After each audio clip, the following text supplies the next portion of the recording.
Hello, my name is Harry Munns, and I am the Deputy Chief and Director of Operations for the Chula Vista Fire Department. Fire Safety Week 2020 is here and is an opportunity for us to engage with you about fire safety awareness. Fire Safety Week is observed every year in October, and it is in commemoration of the Great Chicago Fire, which began on October 8, 1871. More than 250 people died, with over 100,000 left homeless. This historic event initiated the longest-running public health and safety observance on record. Our goal right now is to inform and educate everyone on fire safety awareness and ultimately reduce injuries or death due to fires. Because of the COVID-19 pandemic, we are unable to engage the public like we have in the past with the open house event where we can share fire safety information and provide tours of fire stations and fire engines. For now, we still want to engage with you virtually and therefore have put together a series of videos taking you on tours of Chula Vista fire stations in the city, followed by important fire safety tips. Here is your Chula Vista Fire Department.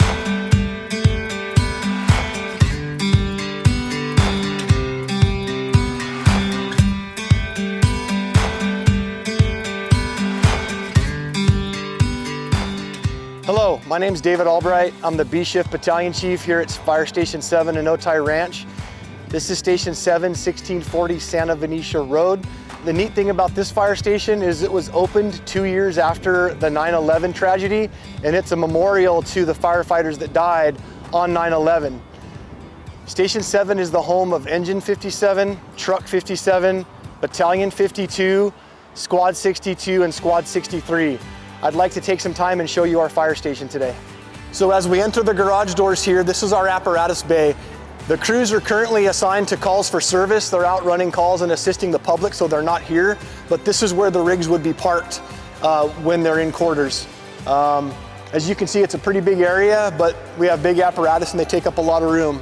This is our shop/laundry room. So you can see there's a load of laundry going.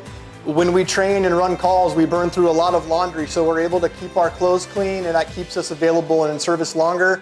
And then a shop where we can work on tools and equipment and repair things after fires. So nothing fancy, but it's a super important part of our job.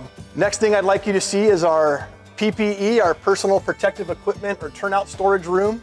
And this is where each firefighter gets a locker. And so the off-duty folks have their gear hanging up, and the on-duty folks grab their gear and they put it on the rig. You can see the black bags that we have up on top. Those are all of the gear we bring on strike teams when we go assist on big brush fires out during the summertime all over California. So every day each firefighter has his gear ready to go, and it's all accounted for where he hung it up.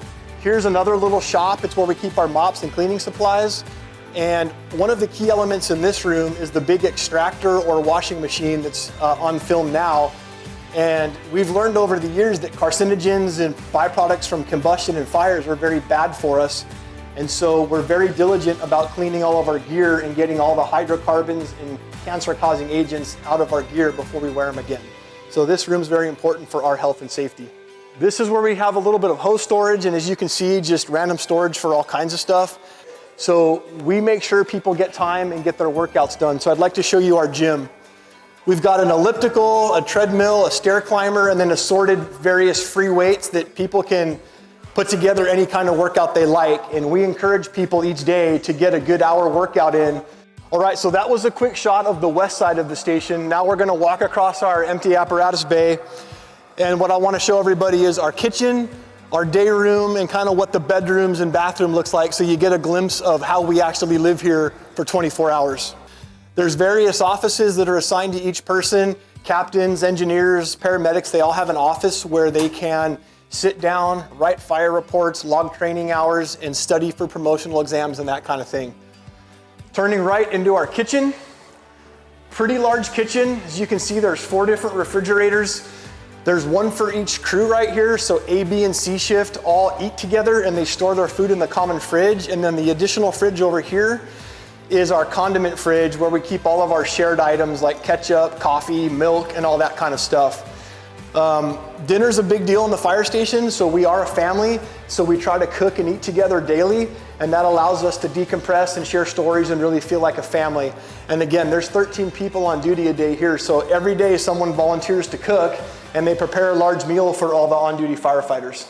Right, we're here for 24 hours, so there's times during the day where we need to rest, we need to decompress, we need to put our feet up for a few moments. So we have a place that's kind of off the beaten path here where the firefighters can take a little break when it's appropriate, put their feet up and decompress and watch a little TV. Typically during the day you won't see folks in here, but after hours when most people go home from work, that's our time to relax.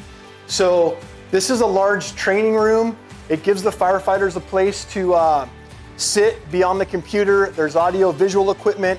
They can set up simulations and drills. And so when we do crew training, this is the room that we typically will use when we do big crew activities. As you can see, some guys bring in a drum set. So a quick shot at a bedroom. They're nothing fancy. It's a single bed with lockers. So each day when somebody gets off duty, they pack their stuff and put it in their locker, and the oncoming guy switches rooms and then puts his stuff out. And that process just repeats. There's a small desk so that guys can sit and read quietly or study by themselves if they so choose. Quick shot of what a bathroom looks like. There's 6 bathrooms in this fire station. They're all shared. It gives people privacy, so when they need to use it, they go in, lock the door, and when they're out, they open it, and the next person can go in and use it. This is the on-duty battalion chief office, which today is me. So when I'm here doing work, I'm responsible for running the entire east side of the city. This is where we do our work from. We've got radios, a mobile data computer to track where units are. I've got a computer for doing emails and work, and then even a TV because I spend a lot of time in here. But this is kind of the hub where our daily staffing occurs and a lot of decisions are made to run the actual battalion in the fire department. Okay, so that concludes the walkthrough of our fire station. I appreciate everybody paying attention and watching. Before we go, I'd like to give out a quick safety message. The one I want to talk about today is very simple, and it's called Close Before You Doze. You can find the information at closeyourdoor.org. It's sponsored by ULFSRI, which stands for Underwriter Laboratories Firefighter Research and Safety Institute. And they conducted studies in single-family residences with doors open and closed. And the difference in heat and survivability in the rooms was dramatic. With the doors closed, the temperature never rose over 100 degrees, which is very sustainable. It's no worse than a hot day in the summertime. With the doors open, the temperature was over 1,000 degrees, and that was all the superheated smoke and gas. And one breath of that during the night could be enough to be fatal. So one simple thing you can do today that doesn't cost a dime is to remember to close your doors before you go to sleep. And remember, you can find that at closeyourdoor.org. There's videos and additional information on how that works.